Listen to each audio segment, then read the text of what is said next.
서브이십니다. 실리콘밸리가 창업의 중심이 된 이유는 불황은 사냥의 시간, 알짜 벤처기업 사들이는 미 기업들이라는 기사가 있는데요. 아마존 등 빅테크 기업들이 돈이 마르는 금리 인상기를 틈타 알짜 기업들을 사냥하고 있다는 소식입니다. 여기서 중요한 기사가 있는데요.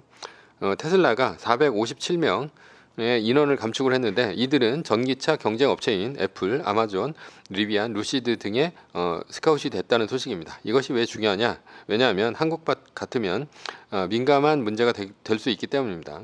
전에 일하던 직장에서 획득한 기술을 경쟁업체 업무에 써먹는 것이 특허 위반이 아닌가 하는 것 말이죠. 그러나 미국의 실리콘밸리에서는 아무런 문제가 안 됩니다. 그 내용은 존 맥밀런이 쓴 시장의 탄생이라는 책에 나오는데요. 그렇다면 왜 실리콘밸리는 전에 일하던 직장에서 얻은 기술을 다른 곳에 써먹을 수 있을까? 1970년대로 가보겠습니다. 이때 1970년대 컴퓨터 산업의 중심지는 캘리포니아의 스탠퍼드 대학이 있는 실리콘밸리와 MIT가 있는 매사추세츠 보스턴 인근의 연구산업단지인 루트 128이라는 두 곳이 있었습니다. 공통점은 두 군데 모두 스탠퍼드와 MIT라는 걸출한 대학이 있었고, 이를 바탕으로 컴퓨터 연구 인력이 끊임없이 공급이 되었다는 것이죠. 그러니 이곳에 스타트업이 많이 생길 수밖에 없고, 벤처 자금을 유치하기에도 이 기업들이 많이 모여 있어서 수월했습니다. 그런데 루트 128과 실리콘밸리는 다른 점이 딱 하나 있었는데요. 실리콘밸리는 아이디어 공유가 자유로웠고요. 그러나 루트 128은 아이디어 공유가 불법이었습니다. 원래 컴퓨터 엔지니어는 이곳에서 저곳으로 자꾸 옮겨 다닙니다. 한 직장에서 머무는 시기가 평균 1년도 안 됩니다. 이렇게 옮겨 다니면 엔지니어는 전 직장에서 배우고 연구했던 노하우를 새 직장으로 함께 가져갑니다. 이러면 이 노하우는 새 직장에서 공유가 되면서 업계 전반으로 확산이 되는 것이죠. 왜냐하면 그 엔지니어는 또다시 1년이 안 되어서 연봉을 올려 옮길 것이 뻔하기 때문입니다.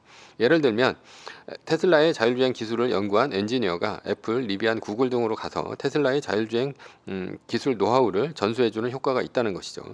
그리고 엔지니어는 새 직장으로 옮겼어도 커피숍 등에서 전 직장 동료들과 만나 새로운 기술에 대해 문제를 토론하고 함께 풉니다.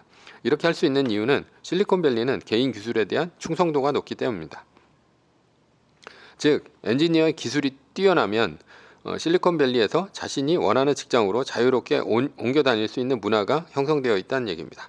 그래서 기술을 갖고 있는 엔지니어를 우대한다는 뜻이죠. 그리고 이렇게 쌓은 지식으로 더 높은 기술을 익히고 새 직장으로 더 높은 연봉을 올리면서 갑니다. 그러니 서로 공유하는 문화가 결국 자신의 이력에도 도움이 되니 서로 적극적으로 만나서 문제를 해결하려는 것이죠.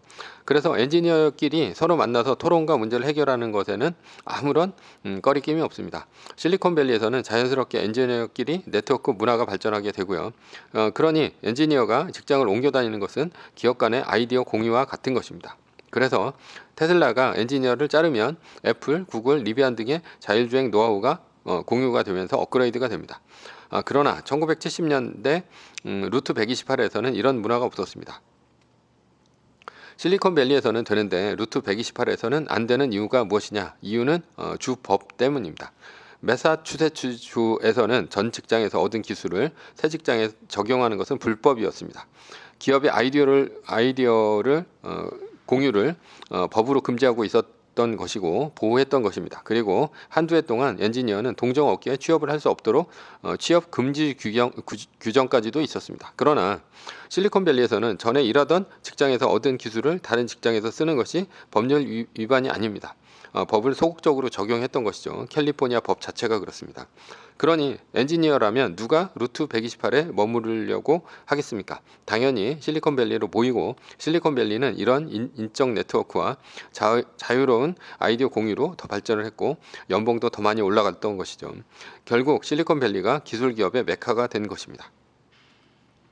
결론입니다. 특허 보호가 반드시 좋은 것은 아닙니다. 한국을 포함한 대부분의 나라는 전 직장에서 얻은 기술의 특허가 보호가 됩니다. 그래서 미국의 엔지니어가 한국의 엔지니어보다 더 높은 연봉을 받을 수 있습니다. 그러니 특허 보호를 하는 나라는 기술로 미국의 실리콘밸리를 이길 수 없겠죠. 단 기술을 가지고 중국으로 넘어가는 엔지니어는 미국에서 간첩 혐의를 씌워서 감옥에 가둡니다. 연방법으로 특허를 보호하고 있기 때문이죠.